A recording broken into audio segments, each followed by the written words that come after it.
Claire Dawson's seemingly perfect marriage shatters when she discovers her husband, Ethan, is having an affair with a manipulative woman named Brooke. What begins as betrayal quickly spirals into blackmail, lies, and dangerous mind games. As Claire fights to protect her family and uncover the truth, she's forced to confront shocking revelations about Ethan's secrets and Brooke's dark past. With mounting tension and high-stakes confrontations, Claire's world unravels, leaving viewers outraged by the deception and manipulation at the heart of this explosive story. Welcome back, and thank you for tuning in. We're so glad you're here. Before we jump in, let us know in the comments where you're watching from. We love hearing from you. Now, let's get into today's story. Claire Dawson adjusted the cuff of her silk blouse as she stepped into the shimmering lobby of the Carlton Hotel. The chandelier overhead caught the sparkle of her diamond wedding ring, a piece that had always felt heavier than it looked. "Reservation for Dawson," she said, her voice steady despite the tightness in her chest. "Of course, Mrs. Dawson. We have you and Mr. Dawson set for the Ocean View Suite. Enjoy your stay." Claire nodded politely, but the concierge's words made her stomach twist. It wasn't Mr. Dawson she was meeting tonight. But let's rewind for a moment. Claire was the kind of woman who always looked put together. Smooth hair, flawless makeup, and heels that clicked confidently wherever she went. She'd built her life on appearances, and it had paid off. At 36, she had the kind of Instagram-perfect life that people envied. 2 beautiful kids, a sprawling suburban home, and a husband, Ethan, who checked all the boxes. Ethan Dawson, 39, was the CEO of a real estate investment firm, handsome in that polished magazine cover way. He was the kind of man who always knew what to say and how to say it, and that charm. It was the same quality that had drawn Claire in when they first met 12 years ago. But lately, things had shifted. Ethan had been distant. Not the busy at work kind of distant, but the kind that made Claire's skin prickle when she saw his phone face down on the table, or caught him turning away to take calls. The man who once brought her flowers on random Tuesdays now barely noticed when she changed her hair. She tried to tell herself it was just a rough patch. Every marriage had them. Right. Except this one had lasted nearly a year. Then came the red lipstick. It was a Tuesday evening when Claire found it. She'd been folding laundry, his shirts specifically, when a tiny smear of red caught her eye. At first she thought it was wine, but as she rubbed at it, her stomach dropped. Lipstick. Bright red and unmistakable. Ethan hated red lipstick. Claire sat on the edge of their bed for what felt like hours, turning the shirt over in her hands, playing through the possibilities. Maybe it was nothing. Maybe it was a coworker brushing past him at a party, or... She stopped. Or maybe it was exactly what it looked like. By the time Ethan got home that night, Claire had already poured herself 2 glasses of Pinot Noir and was halfway through rehearsing her confrontation in the mirror. But he came in smiling, kissed her cheek, and asked about dinner like nothing was wrong. And just like that, she froze. Instead of confronting him, Claire kissed him back and forced a smile. That's when the second voice in her head, the one she hadn't heard in years, whispered, "Find out the truth first." Which brings us back to the Carlton Hotel. As Claire stepped into the elevator, she checked her reflection in the mirrored walls. Her dress, sleek, black, and just tight enough, fit the part. Tonight, she wasn't the worried wife or the tired mother of 2. Tonight, she was someone else entirely. Someone who had spent the past 3 weeks tailing her husband. It started with a tracking app. She'd installed it on his phone under the guise of family safety. But what she really wanted was to see where he went when he wasn't with her. Most of the time, it was the office, the gym, or home. But on Thursdays, the Carlton Hotel. Claire didn't recognize the number he kept calling from there. But she recognized the pattern. He always left the office early and turned off his phone for 2 hours. Like clockwork. And tonight, Claire was ready to see for herself. She stepped out of the elevator and into the hallway, her heels sinking into the plush carpet room 712. That's where the tracker led her. When she reached the door, her heart pounded so hard she thought it might give her away. She raised her hand to knock, but froze when she heard voices inside. His voice, and someone else's. A woman. Claire leaned closer, straining to make out the words. "Are you sure she won't find out?" the woman asked, her voice light, almost playful. "She has no idea," Ethan replied. "I've been careful." Claire's breath caught in her throat. Careful. Suddenly her mind flashed through the last 12 years. The late nights, the last-minute trips, the unexplained charges, all the little things she'd brushed aside because Ethan had always known how to talk his way out of them. But not this time. Claire stepped back, her hand trembling as she reached for her phone. She snapped a quick photo of the room number and turned to leave. But just as she did, the door opened. "Claire?" Ethan's voice stopped her in her tracks. Her heart slammed against her ribs as she turned to face him. He looked just as stunned as she felt, his tie loosened and his shirt untucked. Behind him, a woman, brunette, younger, and wearing a robe, peered out with wide eyes. Claire forced herself to breathe. "Ethan," she said, her voice steady but cold. "Care to explain?" And just like that, the facade shattered. Ethan stepped forward, but Claire held up her hand. "Don't." For the first time in months, she saw panic in his eyes, but it was too late. Claire didn't wait for him to answer. She turned and walked away, her heels clicking like gunshots against the marble floor. What she didn't know was that this was just the beginning, because the woman in the doorway, she wasn't just Ethan's mistress. She was something much, much worse. Claire barely registered the elevator ride down to the lobby. Her ears rang, her pulse pounded, and the click of her heels echoed louder than it should have. She told herself to keep walking, to make it to the car before she broke down, but her hand was shaking so badly when she tried to unlock the door that she had to stop and lean against the handle. Breathe. The image of Ethan's panicked face burned in her memory. And that woman, robe tied loosely, makeup smudged, like she just rolled out of bed. Claire wanted to scream, but the tears came first. She pressed her palm against her mouth, stifling the sobs as reality hit her. This wasn't a misunderstanding. This was betrayal. And the worst part, Claire didn't even feel surprised. She sank into the driver's seat and let the tears come. But the moment passed quickly, replaced by something sharper. Anger. Because if Ethan thought she'd just cry and let him get away with this, he was dead wrong. Claire wiped her face, started the car, and drove not home. She couldn't face her kids or her house, not yet. Instead, she ended up parked outside her best friend Sarah's apartment. Sarah opened the door within seconds. "Claire, what's wrong?" Claire stepped inside and closed the door before she said it. "He's cheating." Sarah's expression shifted instantly, from confusion to sympathy, then to pure rage. "What?" Claire sank onto the couch and told her everything, from the red lipstick, to the tracking app, to the hotel confrontation. Sarah didn't hold back. "That piece of, are you kidding me? After everything you've done for him? And with some random woman in a robe? What is this, a bad movie?" Claire almost laughed, almost. But the bitterness in her chest wouldn't let her. "I don't even know where to start," she admitted. Sarah sat beside her. "Start with the truth. Don't let him spin this into something it's not. And Claire." Claire looked up. "You deserve better." Those words hit hard, because as much as Claire wanted to believe them, a small voice in her head whispered, "But do I?" She brushed it aside. The next morning, Claire woke up on Sarah's couch with mascara smudged under her eyes and a stiff neck. But instead of feeling defeated, she felt ready. She'd spent half the night scrolling through Ethan's emails and messages, taking screenshots, and forwarding anything suspicious to herself. And what she found, it made her blood boil. Dinner reservations, jewelry receipts, even a few late-night, "I can't wait to see you" texts. He hadn't even bothered to hide it. And then there was the woman. Her name was Brooke. She was 29, worked in marketing, and, according to her LinkedIn, was passionate about building connections. Claire nearly threw her phone across the room. But then something else popped up, a hidden email folder.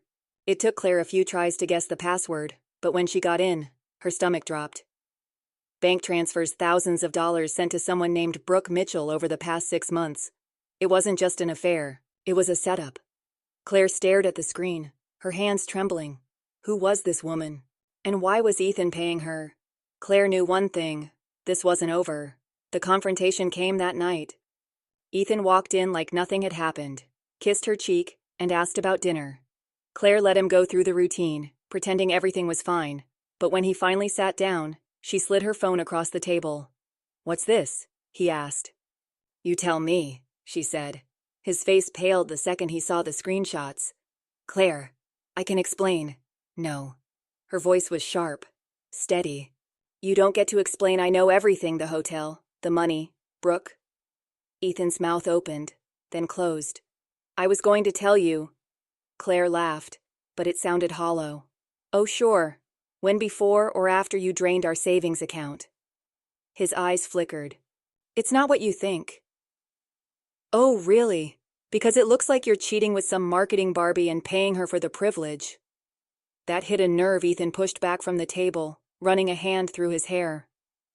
It's complicated. Claire crossed her arms. Make it simple. And finally, the truth came out. Brooke wasn't just his mistress. She was blackmailing him. Apparently, Ethan had met her at a conference last year. Things got out of hand. Too much to drink, one bad decision, and Brooke had pictures. So you paid her off? Claire demanded. Ethan nodded. I thought I could make it go away. Claire stared at him, disgusted. And what about the hotel? Were you still seeing her? His silence said it all. Claire stood up. We're done. Wait.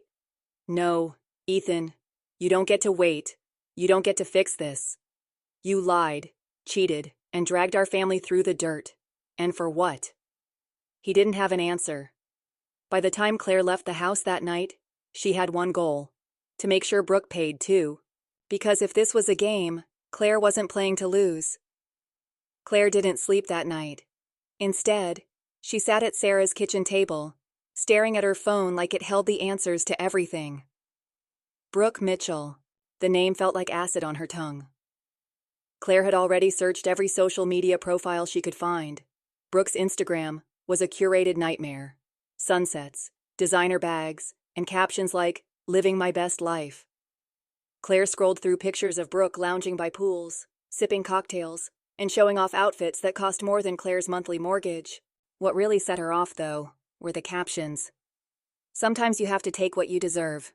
Claire almost broke her phone. By 3 a.m., she'd pieced together enough to know one thing. Brooke wasn't just a mistress, she was a predator. And Claire wasn't about to be her next victim. The next morning, Claire showed up at Ethan's office. No warning, no text. She stormed past the receptionist and straight into his glass-walled office. Ethan's head snapped up from his laptop, and he immediately paled. Claire, what are you doing here? She dropped a manila folder onto his desk. We need to talk. Ethan glanced at the folder, then back at her. You can't just barge in here. Oh, but Brooke can. Ethan's jaw tightened. Not here. Yes, here, Claire snapped. Because I'm done playing nice, I want the truth, all of it. And for once, Ethan didn't try to charm his way out of it. He closed the blinds and sank into his chair, like the weight of his lies was finally too much. She's been threatening me, he admitted, ever since that night. Claire's stomach turned. You slept with her, she said. It wasn't a question. He nodded. But it wasn't supposed to mean anything, he added quickly. She said she wouldn't tell anyone. But then the photos showed up. She wanted money, or she'd send them to you, to my partners, everyone. Claire couldn't look at him. So you paid her? Ethan nodded. At first I thought it would make her go away, but she kept coming back. She knew I couldn't risk it getting out. Claire let out a sharp laugh. So instead of coming to me, you kept lying and draining our bank account? Ethan reached for her hand, but she pulled away. I thought I was protecting you, he said softly. Claire met his eyes, and for the first time, she saw the fear behind them.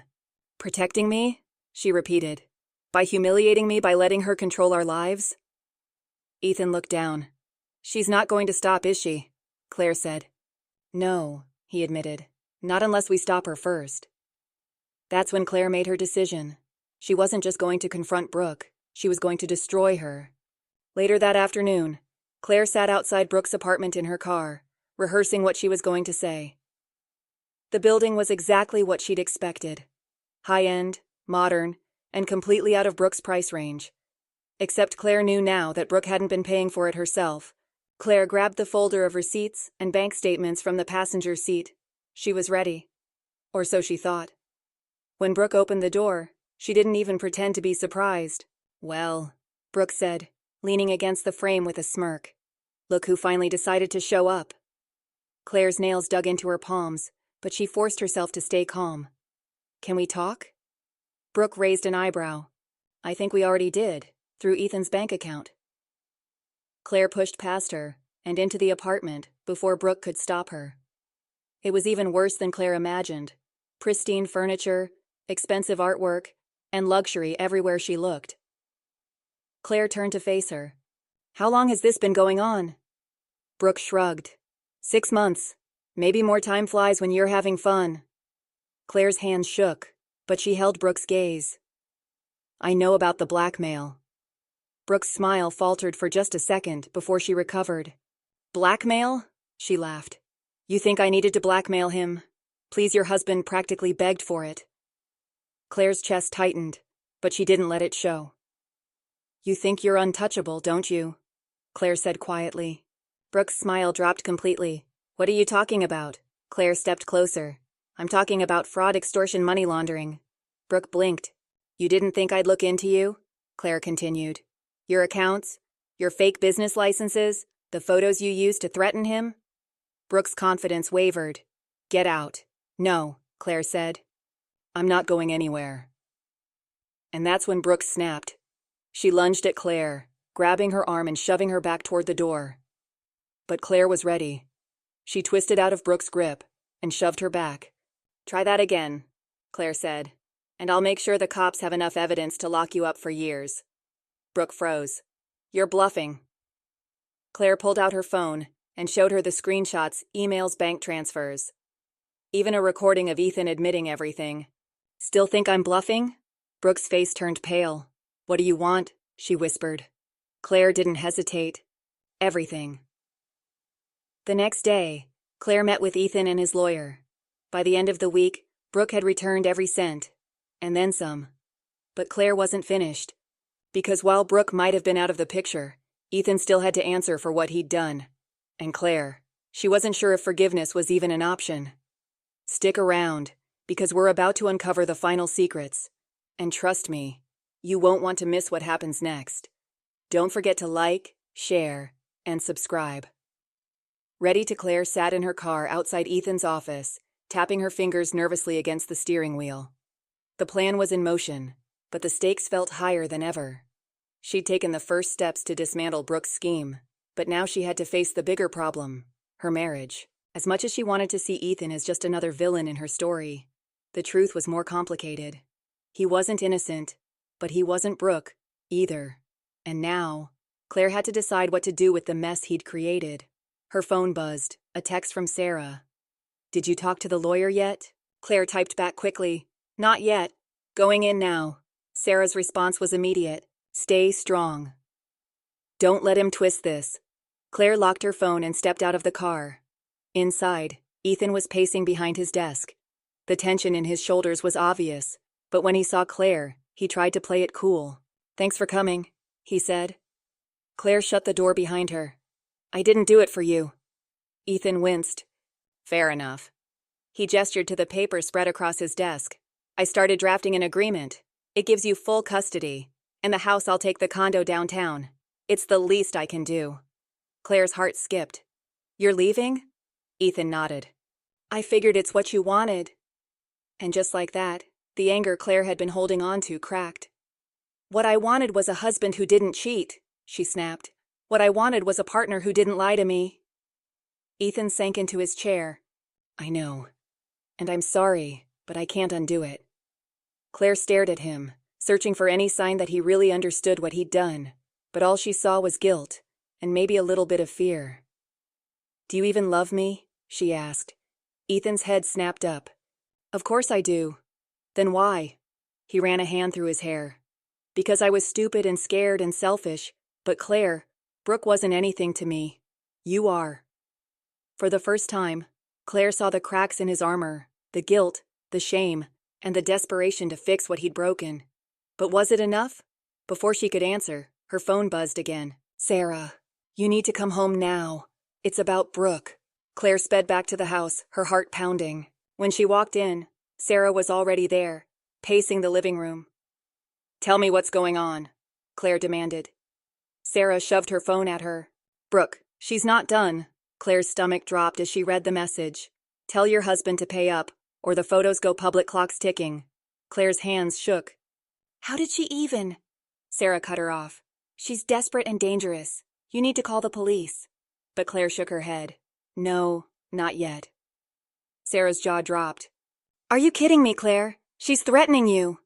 I know, Claire said.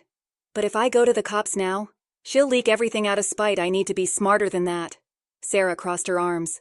So what's the plan? Claire took a deep breath. I'm going to end this. The meeting with Brooke happened the next day. Claire arrived early and chose the corner booth, far enough from the door that Brooke couldn't just storm out, but not so far that Claire couldn't make a quick exit if things went south. Brooke walked in like she owned the place. She wore sunglasses indoors, designer heels, and a dress that screamed money. Claire felt her stomach turn. Claire, Brooke said, sliding into the booth. To what do I owe this little reunion? Claire kept her face calm. I'm here to make you an offer.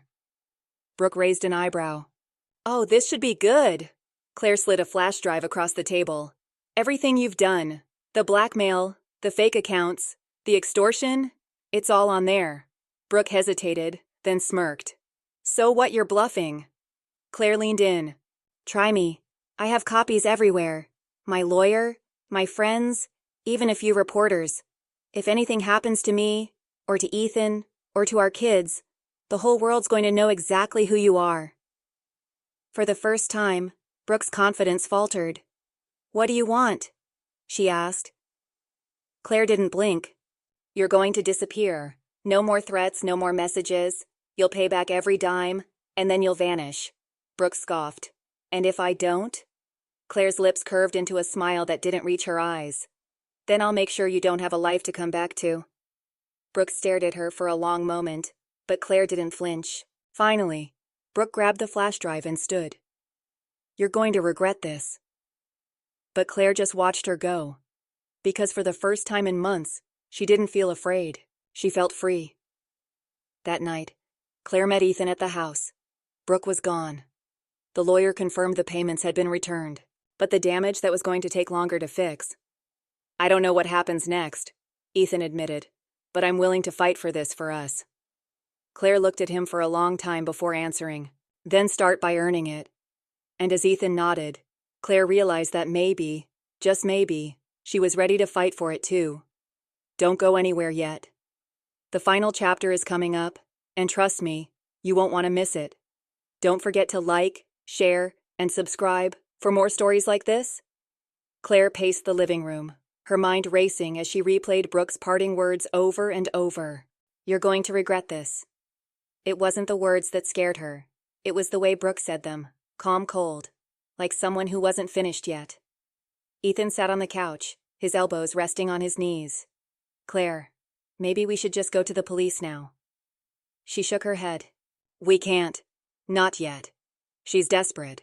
If we push too hard, she might do something reckless. Ethan exhaled sharply. Reckless, Claire? She's already blackmailed us. What's worse than that? Claire turned to face him.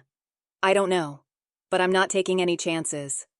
Her phone buzzed, breaking the tension. It was Sarah. Check the news now. Claire grabbed the remote and flipped to the local station. And in breaking news, authorities are investigating a fire at the Carlton Hotel earlier this evening. While the cause of the fire remains under investigation, early reports suggest arson. No injuries have been reported, but officials believe the fire may be linked to ongoing criminal activity in the area. Claire's stomach dropped. The Carlton, she whispered. Ethan went pale. The hotel where she stayed, where she met you. Claire's hands started shaking. This isn't a coincidence. By the time Claire and Ethan arrived at the scene, the hotel was a mess of flashing lights and police tape. The smell of smoke hung heavy in the air, and Claire had to fight the urge to gag. A police officer stopped them at the barricade. I'm sorry, but this area's restricted. Claire stepped forward. We know someone who might be involved, Brooke Mitchell. She's been staying here. The officer's eyes narrowed. And who are you? Claire Dawson. She's been blackmailing my husband. That got his attention. Within minutes, they were sitting in the back of a police cruiser, giving statements. What exactly has she been blackmailing you for? The officer asked. Ethan cleared his throat. She has compromising photos of me from last year. I paid her to keep quiet, but then she kept asking for more. And you think she set the fire? Claire jumped in. I don't know, but she's been spiraling. She threatened us yesterday, said we'd regret crossing her. The officer nodded, jotting down notes. Do you have any proof of the threats? Claire pulled out her phone. Every text, every email. The officer's expression darkened as he scrolled through the messages. We'll need to run a full investigation. In the meantime, I suggest you both stay somewhere safe. If what you're saying is true, she won't stop until she's caught. Later that night, Claire couldn't sleep. She lay awake, staring at the ceiling, while Ethan paced the room. I can't believe it's come to this, he said. Fires police. Claire, what if she comes after the kids? Claire sat up. She won't, because we're going to stop her first. Ethan stopped pacing. How? Claire grabbed her laptop. By digging deeper. Hours later, Claire's search led her to something she hadn't expected. A police report from 3 years ago. Brooke Mitchell's name was all over it. Fraud, extortion, identity theft. And the most chilling part. The victim, a married man, had died in a car accident before charges could be filed. Claire's blood ran cold. She's done this before, she whispered. Ethan leaned over her shoulder. What do you mean? Claire pointed to the screen. This isn't her first time. She targets married men, threatens them, and bleeds them dry. And when they fight back, Ethan's eyes widened. She makes sure they can't. The pieces fell into place. The fire wasn't random, it was a message, and Claire knew what she had to do. The next morning, Claire met Detective Ryan at the station. I need you to arrest her, Claire said, sliding the file across his desk. Ryan flipped through it, his expression hardening. This is enough for a warrant, he admitted. But if she's as dangerous as you say, we need to be careful. Let us handle it. Claire wasn't satisfied with that answer. What if she runs? What if she hurts someone else? Ryan shook his head. We'll make sure that doesn't happen. But Claire wasn't convinced. And later that night, when her phone lit up with a new message from Brooke, she knew she couldn't wait any longer. Meet me at the park midnight, come alone, or the photos go viral. Claire stared at the screen. This was it. She arrived at the park 10 minutes early, her heart pounding in her chest. The playground was deserted, the swings creaking softly in the wind. Brooke was already there, sitting on a bench under the dim glow of a street lamp. Claire approached slowly. You're insane, Claire said. Brooke smirked. And you're predictable. Claire clenched her fists. This ends tonight. Brooke leaned back. You think so? Because from where I'm sitting, I still have all the leverage. Claire pulled out her phone. Not anymore. The police have everything, your accounts, your records, even the charges from your last victim. Brooke's smile faltered. You're lying. Claire stepped closer. Try me. For the first time, Brooke looked nervous. What do you want? Brooke asked. Claire didn't hesitate. I want my life back, and I want you gone. Brooke stared at her for a long moment, then stood. This isn't over, she hissed. Claire held her ground. Yes, it is. Brooke turned and walked away, but Claire didn't relax. Because she knew it wasn't over. Not yet. The final confrontation is coming. And trust me, you won't want to miss it. Don't forget to like, share, and subscribe. Claire's fingers trembled as she locked her phone and stuffed it into her pocket. Brooke's message still lingered in her mind. Calm, calculated, and dangerously confident. She didn't believe it was over. Neither did Claire. As she drove home from the park, her headlights cut through the dark streets, but her thoughts were far darker. She glanced in the rearview mirror, half expecting Brooke's car to appear behind her. But there was nothing. Still, the fear wouldn't let go. When she pulled into the driveway, Ethan was waiting at the door, his expression tight. What happened? He asked, before she could even step inside. Claire hesitated. She wanted to tell him everything, to share every detail, and let him carry some of the weight. But she couldn't. Not yet. She backed off. Claire lied, brushing past him, but Ethan grabbed her arm. Claire, don't shut me out. Not this time. His voice cracked, and for a moment, Claire saw the man she used to love. The one who made her feel safe. But then she remembered the hotel room. The lies.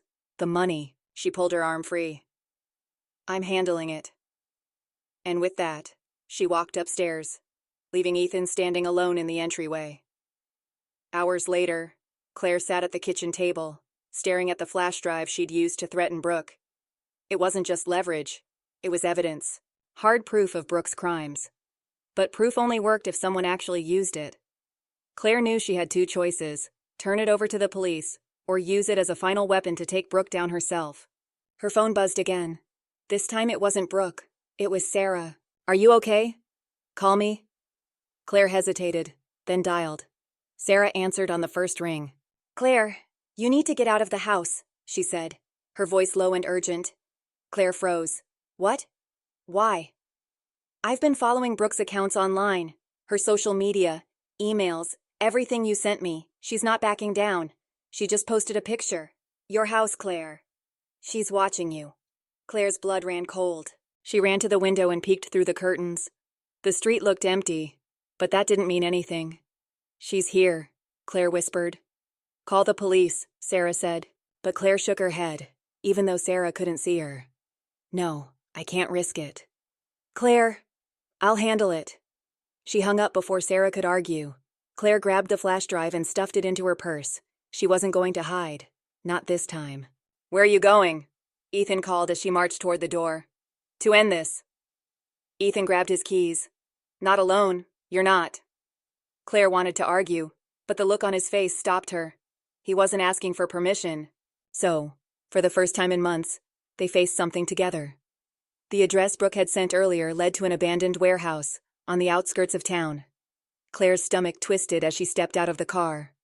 This feels wrong, Ethan said. Claire ignored him and kept walking. Inside, the air was damp, and the faint hum of machinery echoed through the cavernous space. Claire spotted Brooke immediately, leaning against a stack of crates, like she didn't have a care in the world.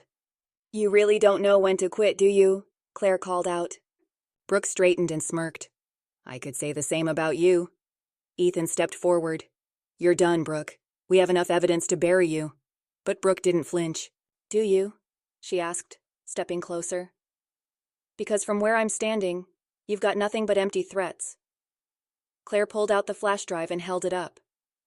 This says otherwise. Brooke's eyes flickered, but she recovered quickly. You think I'm scared of a couple of files? Claire didn't blink. You should be. For the first time, Brooke's smirk faltered. You don't get it, do you? Brooke hissed. I don't lose ever. Before Claire could respond, Brooke lunged. Claire stumbled back, but Ethan stepped between them, shoving Brooke hard enough to send her crashing into the crates. Brooke's face twisted with rage. You're going to regret that. Not as much as you're going to regret this, Ethan shot back. But before Brooke could make another move, the sound of sirens filled the air. Claire turned toward the entrance just in time to see police officers flooding the building. Brooke froze, her eyes darting wildly as she tried to calculate her next move. But it was too late. Within seconds, she was in cuffs. You set me up, Brooke spat as the officers led her away. Claire didn't answer. She just stood there, watching as Brooke disappeared into the night. By the time they got home, Claire felt like she could finally breathe again. Ethan poured 2 glasses of wine and handed her one. To the end of Brooke, he said. Claire clinked her glass against his, but didn't smile, because even though Brooke was gone, the damage wasn't. Claire looked at Ethan and knew their story wasn't over yet. It was just beginning. Stay tuned for the final chapter, because you won't believe how this story ends. Don't forget to like, share, and subscribe. Claire barely slept that night. Every time she closed her eyes, she saw Brooke's face, angry, desperate, and unhinged, being hauled away in handcuffs. The look she'd given Claire had been a promise. This isn't over.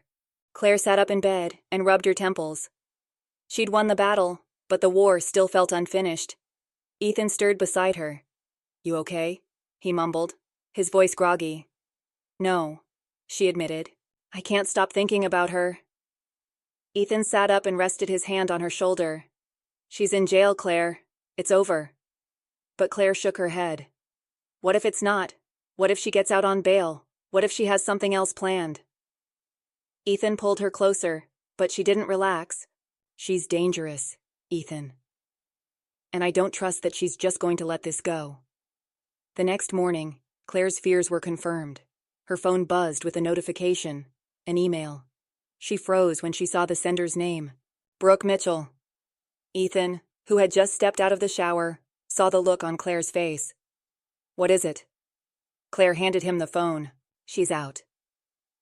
The email was short and chilling. You think you've won, but I'm just getting started. Claire's breath caught in her throat. She's free? Ethan asked, disbelief in his voice. Claire nodded. And she's coming for us. They drove straight to the police station, but the detective's response didn't ease their fears. She's out on bail, Detective Ryan confirmed, but we're monitoring her closely.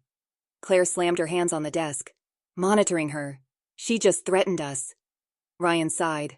I get it, Mrs. Dawson. But until she does something else, our hands are tied. Ethan pulled Claire aside. We can't wait for them to stop her. We have to do it ourselves. Claire hesitated.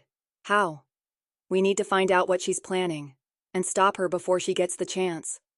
That night, Claire sat at the dining table with her laptop open, scrolling through every digital trace Brooke had left behind: emails, social media posts, and even encrypted messages Ethan had forwarded from his account. But then she found it, a hidden folder in Brooke's cloud storage. It was labeled Plan B. Claire's pulse quickened as she opened it. Inside were screenshots of fake IDs, rental agreements, and plane tickets, all under different names. Brooke wasn't just threatening them. She was preparing to disappear. Ethan, Claire called. He rushed over, and his face paled when he saw the files. She's planning to run, Claire said. But not before she burns everything down. Ethan scanned the documents and pointed to one file, a fake ID with Brooke's picture, but a different name. She's setting up a new life, he said. But why does she need to stay here long enough to get caught? Claire clicked on another file. This one was labeled Photos. The screen filled with images of Claire and Ethan's house, their cars, even their kids. Oh my God, Claire whispered.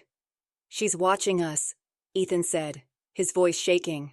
Claire's panic turned to determination. Not anymore. The plan was risky, but Claire was out of options. They used the information from Brooke's files to track her location, an Airbnb rental just outside of town. Are you sure about this? Ethan asked as they parked down the street. Claire tightened her grip on the steering wheel. I can't keep living in fear, Ethan. This ends tonight. They approached the house cautiously, keeping low as they moved through the shadows. Claire's heart pounded as she peeked through the window. Brooke was inside, sitting at the kitchen table with her laptop open. Ethan whispered, What's the plan? Claire pulled out her phone and snapped pictures through the window, proof that Brooke was violating her bail terms. Call Detective Ryan, Claire said. Tell him we've got her. But before Ethan could make the call, Brooke looked up and saw them. Her eyes widened, and then she lunged for her purse. She's running, Claire yelled. Ethan kicked the door open just as Brooke bolted for the back exit. Stop, he shouted. But Brooke didn't listen. Claire chased her into the backyard, adrenaline surging through her veins. Brooke, stop. But Brooke didn't stop.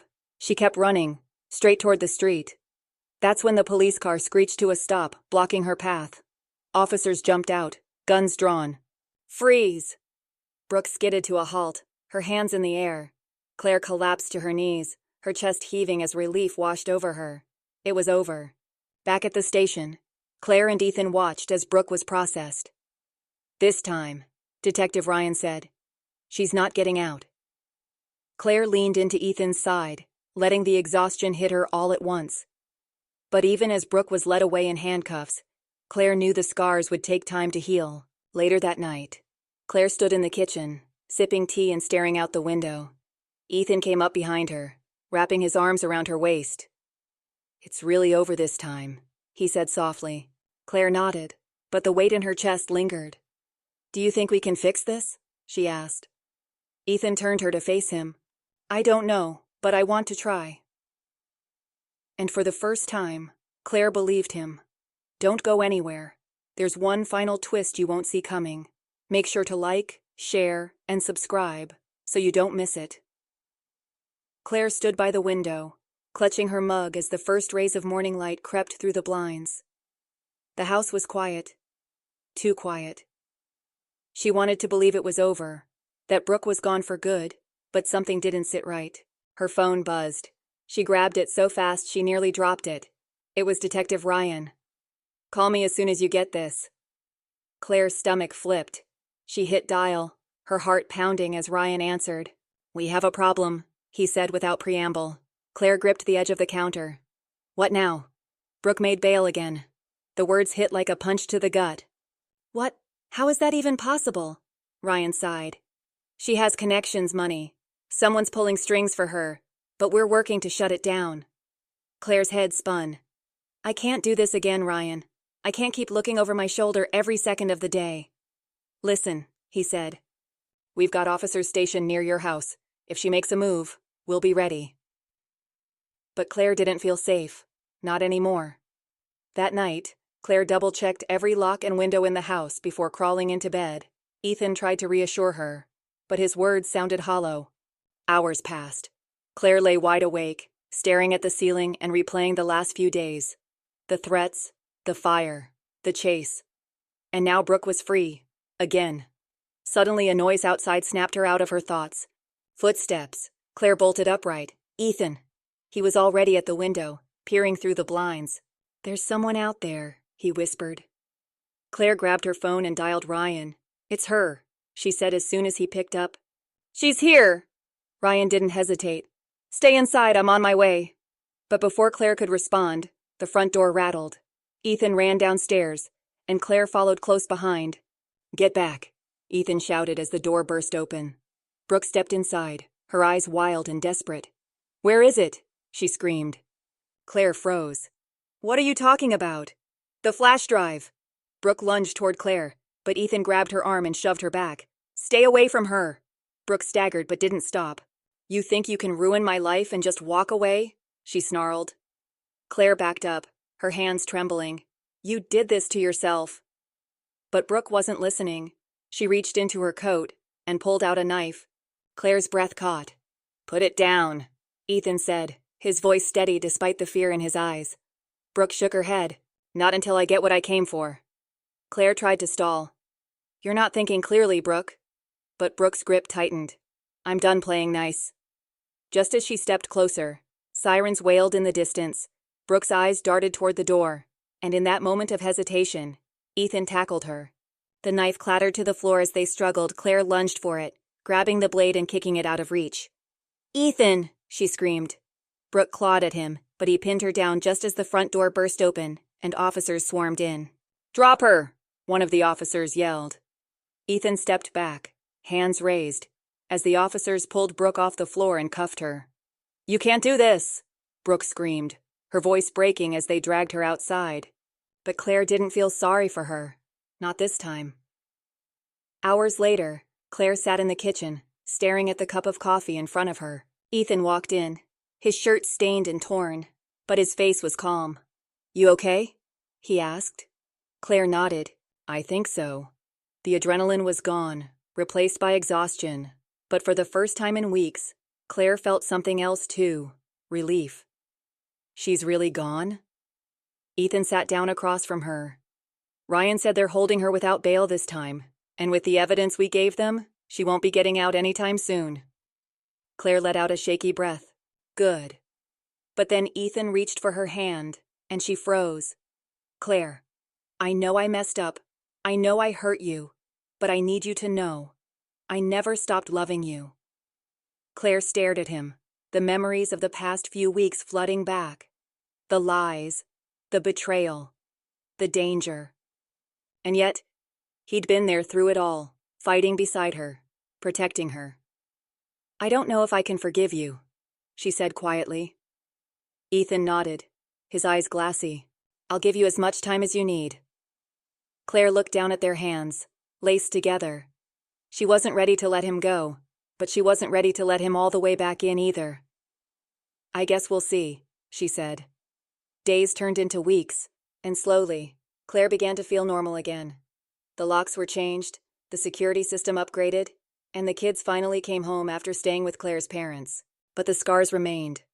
Claire spent hours in therapy, untangling the fear and anger Brooke had left behind. And Ethan. He went to therapy too, working to earn back the trust he'd shattered. It wasn't perfect, but it was progress. 1 month later, Claire received an envelope in the mail, no return address. Her stomach dropped as she opened it. Inside was a single Polaroid, a picture of Claire, standing in her kitchen. Claire's hands shook as she flipped it over. On the back, 3 words were scrawled in red ink. "I'm still watching." Her breath caught. Brooke was gone. But the nightmare wasn't over. You won't believe what happens next, because this story isn't finished yet. Don't forget to like, share, and subscribe for more updates. Claire stood frozen in her kitchen, the Polaroid trembling in her hands. The words on the back, "I'm still watching," felt like a slap in the face. For weeks, she'd let herself believe it was over. Brooke was behind bars. The nightmare was supposed to be finished. But this changed everything. Her mind raced. Brooke was locked up. Claire had seen her hauled away in cuffs. So how was this possible? Was it someone Brooke had hired, a backup plan she'd put in motion before her arrest? Or was this just another mind game? A final, desperate attempt to keep Claire living in fear? Ethan walked into the room, freezing when he saw the look on Claire's face. "What is it?" She handed him the photo, unable to speak. Ethan's jaw tightened as he flipped it over and read the message. "This has to be someone working for her," he said. "Brooke couldn't have sent this herself." Claire sank into a chair, pressing her hands against her temples. "I can't keep doing this. I can't keep looking over my shoulder, waiting for the next attack." Ethan knelt beside her, his hands resting on her knees. "We're not going to let her control us anymore," he said. "Not her, not anyone." His voice was steady, but Claire saw the flicker of doubt in his eyes. The next day, Claire took the photo straight to Detective Ryan. He examined it carefully, then looked up. "You're sure it came today?" Claire nodded. Ryan's expression darkened. "We've had Brooke in holding since the arrest, but we'll double-check to make sure she hasn't had contact with anyone outside the jail." "And what if she has?" Claire asked. Ryan's eyes softened. "Then we'll stop them, but I need you to stay vigilant. Don't let your guard down." Claire wanted to scream. Vigilance wasn't enough anymore. She needed answers. Back at home, Claire sat down at her laptop and opened the files she'd pulled from Brooke's cloud storage. Most of it was already in the hands of the police, but one folder caught her eye. Contacts. She clicked through the files, scanning names and addresses until one jumped out at her. Travis Mayfield. Claire didn't know the name, but she recognized the address. It was near the Airbnb where Brooke had been hiding before her arrest. A pit formed in her stomach. Claire didn't tell Ethan where she was going. She didn't want him to worry, or try to stop her. She parked down the street from the address, her hands gripping the wheel so tightly, her knuckles turned white. What was she doing? Was this even safe? But then she thought about the Polaroid, about the fear that had consumed her life for too long. No more. Claire climbed out of the car and approached the building. It was a run-down duplex, the kind of place people rented when they didn't want to be found. She knocked on the door, her heart pounding. A man in his late 30s answered, his eyes narrowing. "Can I help you?" "Are you Travis?" Claire asked, her voice steadier than she felt. "Who's asking?" She held up the Polaroid. "Did you send this?" Travis froze. I don't know what you're talking about." Claire stepped closer. "Don't lie to me. I know you worked with Brooke. I know she's been paying you." Travis's eyes darted around, and Claire could practically see the panic setting in. "She told me it was just insurance," he said finally. "In case things went wrong, she gave me instructions to scare you, to make sure you wouldn't push too hard." Claire's stomach churned. "Where is she now? Who's helping her?" Travis shook his head. "I don't know.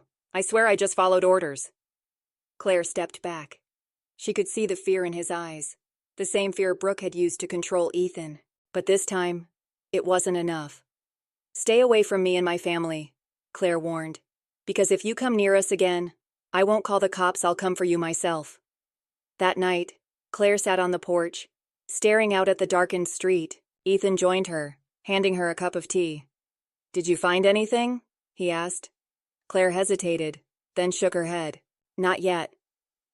Ethan didn't press, and for once, Claire was grateful. For the first time, she felt like she could breathe again. Weeks passed, Brooke's bail was revoked, and new charges were filed after Travis's confession. The judge denied any further attempts to release her, and Claire finally allowed herself to believe it was over. But the scars Brooke left behind, those would take longer to heal. Claire and Ethan started therapy together. It wasn't easy. Every session forced them to confront painful truths. But slowly, they began rebuilding. And Claire, she refused to let fear control her anymore. 6 months later, Claire stood in the kitchen, flipping pancakes as her kids laughed at the table. It wasn't perfect, but it felt real safe. Ethan walked in and kissed her cheek. "You okay?" Claire smiled. "Yeah, I think I am." Because Brooke was gone. And Claire. She wasn't just surviving anymore, she was finally living. Thank you for watching this story unfold with us. If you enjoyed it, don't forget to like, share, and subscribe to the channel. And stay tuned for more thrilling recaps. You won't want to miss what's coming next.